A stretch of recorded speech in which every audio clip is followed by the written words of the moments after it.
And number two, that must be for the sake of Allah subhanahu wa ta'ala. That should not be a commercial smile as the people are doing here when you are going to the counter. Because, as you know, my dear respected brothers and sisters, that hasanat or ibadah itself means nothing. Your deed would be considered by Allah subhanahu wa ta'ala if you made the intention good. Rasulullah sallallahu alayhi wa sallam says in a hadith, and hadith is famous not according to the istilah and terminology of muhaddiseen, but as a word. Every single Muslim, or mostly the Muslim, they know the first part of that hadith, إِنَّمَا الْأَعْمَالُ بِالنِّيَّاتِ وَإِنَّمَا لِامْرِئٍ مَّا نَوَىٰ فَمَنْ كَانَتْ هِجْرَتُهُ إِلَى اللَّهِ وَرَسُولِهِ فَهِجْرَتُهُ إِلَى اللَّهِ وَرَسُولِهِ وَمَنْ كَانَتْ هِجْرَتُهُ إِلَى دُنْيَا يُصِيبُهَا أَوْ إِمْرَأَةٍ يَتَزَوَّجُهَا فَهِجْرَتُهُ إِلَى مَا هَاجَرَ إِلَيْهِ أَوْ كَمَا قَالَ عَلَيْهِ الصَّلَاةُ وَالسَّلَامُ. Hadith is narrated by Imam Bukhari, rahmatullahi alayhi, and by other muhaddiseen. Even Imam Bukhari, rahmatullahi alayhi, he has started his book Sahih al-Bukhari with this very hadith. Apparently, that is not according to his Tarjamatul Bab, or the first chapter he has written, or the heading he has given to his book, and that is كيف كان بدء الوحي إلى رسول الله sallallahu alayhi wa sallam, how the wahi started coming to the Prophet sallallahu alayhi wa sallam. Now, as a Kareem man, as a true Muslim, as a compiler of the hadith of Rasulullah sallallahu alayhi wa sallam, as a practical moment, he was supposed to mention after that heading the hadith of Sayyida Aisha radiyallahu ta'ala anha, which is regarding the first wahi of Rasulullah sallallahu alayhi wa sallam. But my dear respected brothers and sisters, Imam Bukhari rahmatullahi alayhi, though he was a true Muslim, he was committed to his word and his tongue. Now we are living in America. We say something, after some while we say, change my mind. This should not be the practice of a Muslim. A Muslim, he must think about his wording before he speaks it out. That will I be able to fulfill my obligation, to fulfill my promise, to honor my own words and my own tongue? Rasulullah sallallahu alayhi wa sallam, in a hadith, Sahib Muzil al-Albas, he has narrated the hadith. A Bidwan came to the Prophet sallallahu alayhi wa sallam. Back home, I speak every Friday for 1 hour. Sheikh Mansoor knows that. Yes, but here you are two busy people. So that's why I'm not going to violate the rules. But anyhow, I want to say a few things, and that will be only for the sake of Allah.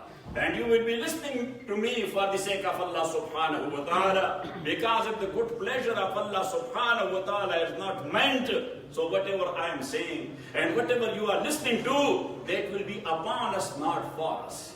Rasulullah sallallahu alayhi wa sallam said a hadith, al-ilmu ilman, ilmun lak wa ilmun alayka. That knowledge or ilm, that is of two types, one for and the second one is against. My dear respected brothers and sisters in Islam, so Imam Bukhari rahmatullahi alayhi, he did not bring the first ever hadith of his Sahih according to the chapter or the heading of the chapter or Tarjumatul Bab he has mentioned there. Otherwise, he is very much committed. And that's why Muhaddiseen, especially our Shaykh rahmatullahi alayhi, Hadrat Shaykh al-Hadith Maulana Zakaria Sahib rahmatullahi alayhi, on Tarajim of Imam Bukhari, he has written a specific book. Now, alhamdulillah, his student, rahimahullah, Maulana Abdul Hafiz Sahib Makki, he has printed his sharaf, the Sahih al-Bukhari from Saudi Arabia, that is in 25 volumes, Al-Kanz al-Mutawari ala Sahih al-Bukhari. My dear respected brothers and sisters in Islam, anyhow, Shaykh has written a famous book only on the Tarajim and chapters heading of Imam Bukhari, rahmatullahi alayhi. So now, the ulama, they also talk about that what happened to Imam Bukhari, rahmatullahi alayhi, that he has written the chapter Kayfa Kana Bad'ul Wahy, but he could not or did not keep his word to bring the first hadith regarding the first wahi of Rasulullah sallallahu alaihi wasallam. So then they answer the question. That Badul Wahi and Wahi, they are connected to each other. And every single word of the Prophet sallallahu alaihi wasallam is Wahi. وَالنَّجْمِ إِذَا هَوَى مَا ضَلَّ صَاحِبُكُمْ وَغَوَى وَمَا يَنْطِقُ عَنِ الْهَوَى إِنْ هُوَ إِلَّا وَحْيٌ يُوحَى.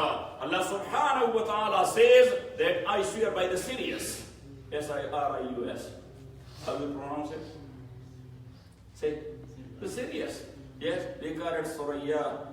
In Holy Quran, Allah subhanahu wa ta'ala called it Shi'ara. In the same surah, He said, وَأَنَّهُ هُوَ رَبُّ الشِّعْرَى. So that's why I told the students in my tafsir class, Sheikh Mansoor was there, that وَالنَّجْمِ إِذَا هَوَى, I swear by the Shi'ara. The people made this Shi'ara as their Rabb and their Lord. And this was introduced by one great grandfather of Rasulullah sallallahu alayhi wasallam. His name was Abu Kabsha. His name was Abu Kabsha. Otherwise, the people of Arabia, they used to worship the statue. They used to worship the tamasil. They used to worship the asnam. He went somewhere and he found out that the people, they are worshipping the heavenly bodies. Some of them, they are worshipping the sun. Some others, they are worshipping the moons. And that was an old culture. As Allah subhanahu wa ta'ala says in the Holy Quran, وَكَذَلِكَ نُرِي إِبْرَاهِيمَ مَلَكُوتَ السَّمَاوَاتِ وَالْأَرْضِ وَلِيَكُونَ مِنَ الْمُوقِنِينَ فَلَمَّا جَنَّ عَلَيْهِ اللَّيْلُ رَأَىٰ كَوْكَبًا قَالَ هَٰذَا رَبِّي. The people of Babul, they used to worship the heavenly bodies. The Sitare, the Sayare, the Chand, the Suraj, the sun, moon, the stars and the planets. So Abu Kabsha, he went somewhere and he found there. So he was, yes, thinking of that heavenly body. It has a highest level that's there in the space. So when we are worshipping those statues, we have made it with our own hands. So why not the heavenly bodies much more closer to Allah subhanahu wa ta'ala? So he was the first one who introduced the worship of heavenly bodies in Makkah and Al Jazeera. And that's why when Rasulullah sallallahu alayhi wasallam, he invited people towards the oneness of Allah subhanahu wa ta'ala, as this was known as a new concept to them. And a new concept bringer was his great-grandfather long ago in the time of Jahiliyyah, Abu Kabsha. So that's why Abu Sufyan radiallahu ta'ala at that time, he used to refer to Muhammad sallallahu alayhi wasallam, Maza qala ibn Abi Kabsha al-yawm. Yeah, otherwise, you are in Sirah or somewhere, you are studying all these things, but you don't know that why he called him Ibn Abi Kabsha. That Maza Qala Ibn Abi Kabsha. So Ibn Abi Kabsha, that was a ramaz, that was a symbol of a bringer of a new idea. That what the bringer of the new idea said.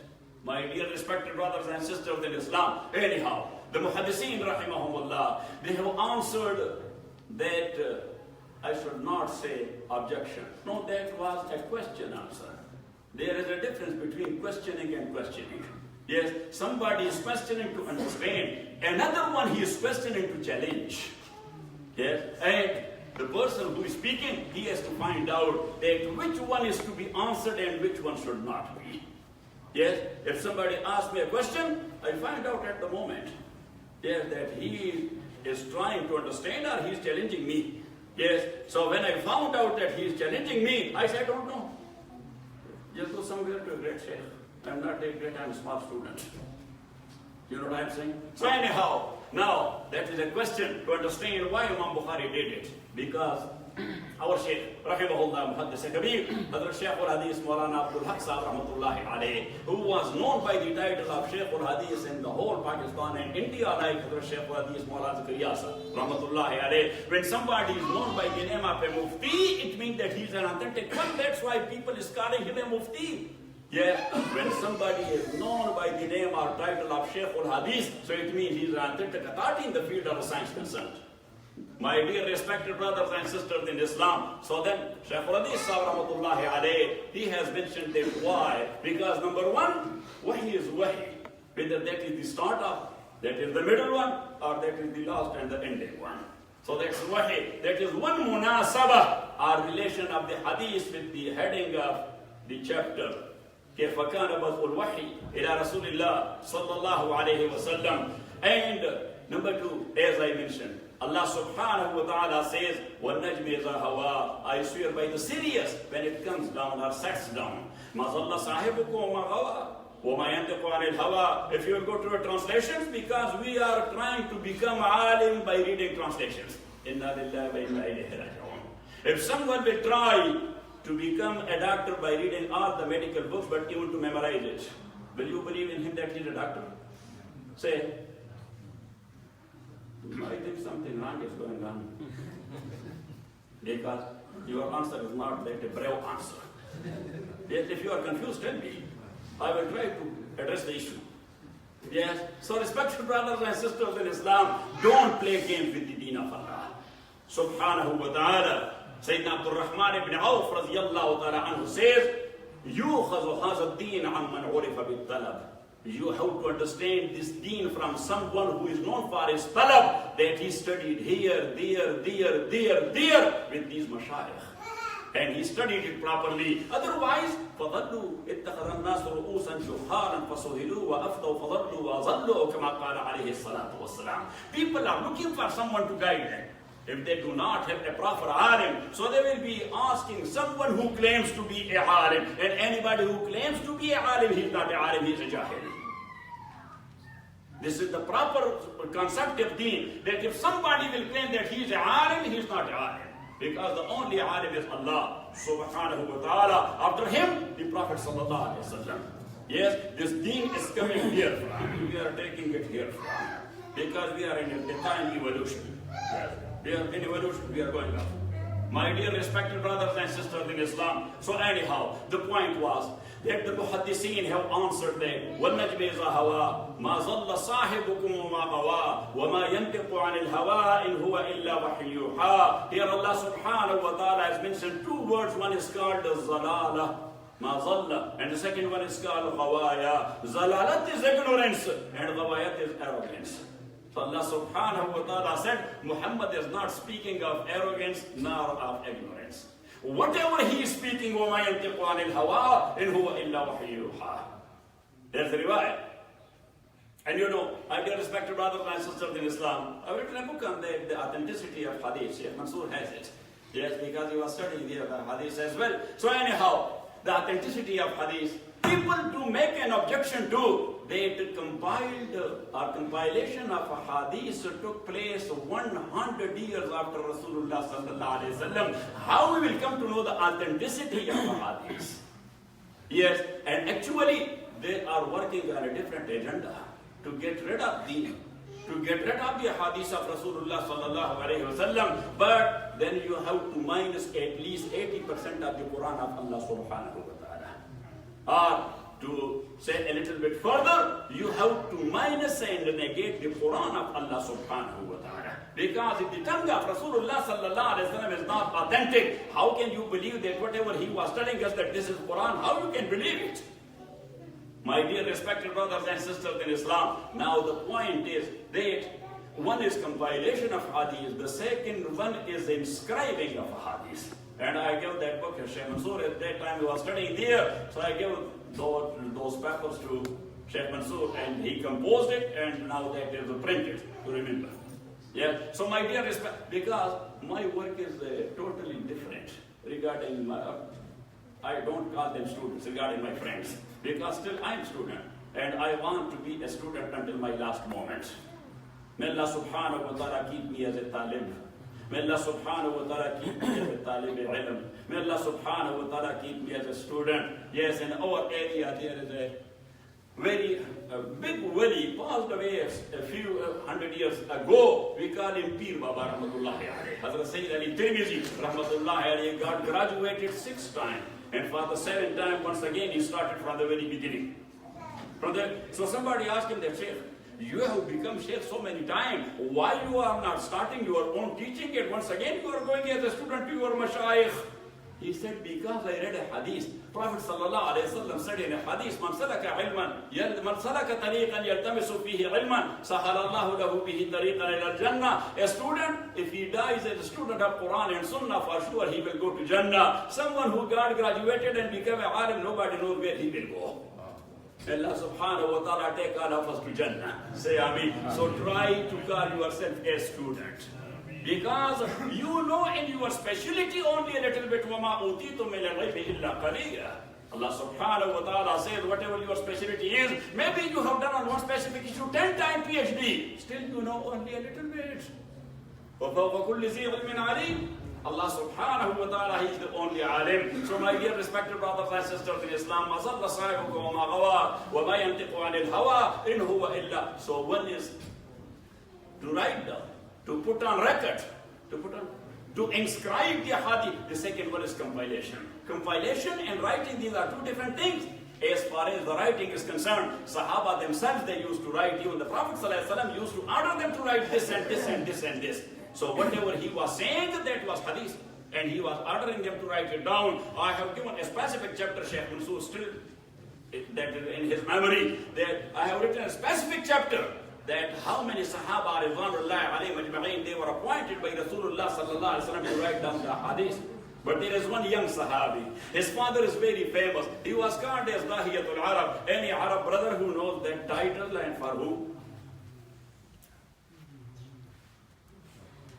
Sayyidina Amr ibn al-As radiyallahu ta'ala anhu. He is called as Dahiyatul Arab. So that Dahiyatul Arab, he became Muslim very late, before Fath Makkah. But in the very beginning, his young son, a teenager, Abdullah ibn Amr ibn al-As radiyallahu ta'ala anhu, he accepted Islam. And Amr ibn al-As, he was from a well-known family, literate and educated family. Abdullah ibn Amr ibn al-As radiyallahu ta'ala, he was an educated young man. So he used to write whatever the Prophet ﷺ was saying or he was practicing. My dear respected brothers and sisters in Islam, once he came to the Prophet ﷺ, Sayyidina Abu Hurairah says, radiyallahu ta'ala, مَا كَانَ أَحَدٌ أَكْثَرَ حَدِيثًا مِنِّي إِلَّا مَا كَانَ مِنْ عَبْدِ اللَّهِ ibn Amr ibn al-As فَإِنَّهُ كَانَ يَكْتُبُ وَلَا يُحْسِنُ الْكِتَابَ.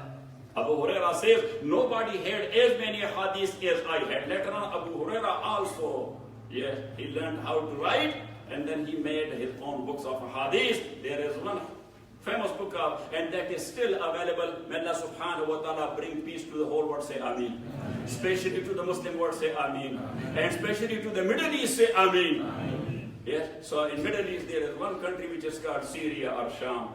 Yes, so in Damascus, in the Central Library, the very writing of Abu Hurairah, Sahifa Hammam ibn Munabbi, radiyallahu ta'ala an, that is there in that library, if that is not burnt. Allah subhanahu wa ta'ala protect it. Yes, actually our problem is that we the Muslims, we are conquering each other. Yes, we the Muslims, we are conquering each other. We are defeating each other. وَلَا تَنَازَعُوا فَتَفْشَلُوا وَتَذْهَبَ رِيحُكُمْ. Allah subhanahu wa ta'ala said, when you will be disputing each other, yes, in 1500 years, we have not decided yet that when you will go for prayer, so you will be putting your hands here or there. When you are going for ruku, so you will be doing this or you will not be doing this. One of our Shaykh, he was from Jamia Azhar, he was teaching us Usul al-Hadith, rahimahullah, passed away. So once he said that in Misr, somewhere there was a Hanafi Muslim, so he was praying his prayer and he was putting his hand here beneath his surah. The surah, according to the hadith of Rasulullah sallallahu alayhi wa sallam. So someone was sitting there, he said that, brother, this is wrong, put it here. So he put it here. Maybe he was the follower of Imam Shafi rahmatullahi alayhi. Yes, or Salafi school of jurisprudence. Yes, so there was a Maliki from Africa. He was a strong man. He came and he let his hands hanging. Yes, huh? It's all. Now, a Hanafi was sitting there, he became angry. So he came and he put his hand back in the same place and he said, now I will see that who will come and change your hand. So now the guy, he was thinking in his prayer that these people will fight based on my own prayer. So he put his hands there. And he was saying,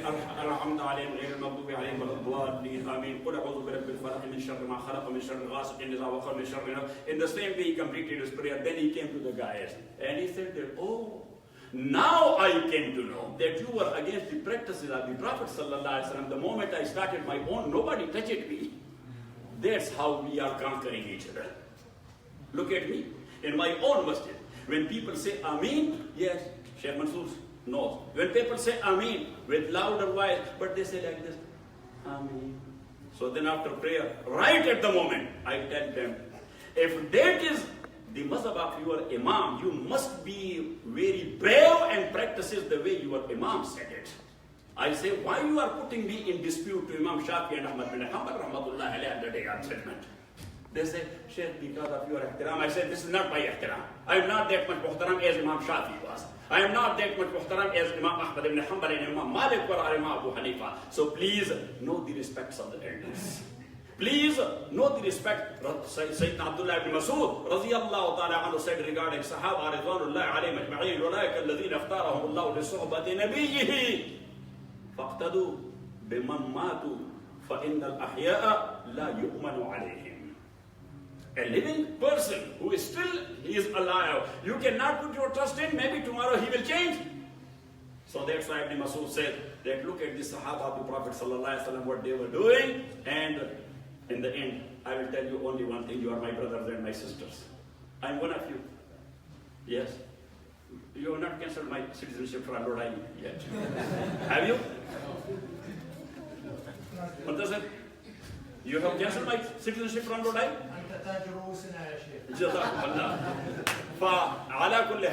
Anyhow, I was telling you that this is my humble request.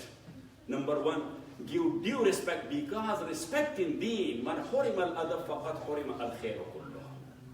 Think of your elders, the Salaf al-Salihin, rahimahumullah, the Sahaba, the Tabi'een, the Atba' al-Tabi'een, the Ahlul Bayt al-Kiram, the Ayyamma al-Mujtahideen, the Muhaddiseen al-Kiram, all of them, they are our Sardars, they are our heads, and we are giving them a lot of respect. May Allah subhanahu wa ta'ala bless all of them. Wa akhiru da'wana, alhamdulillahi rabbil alamin.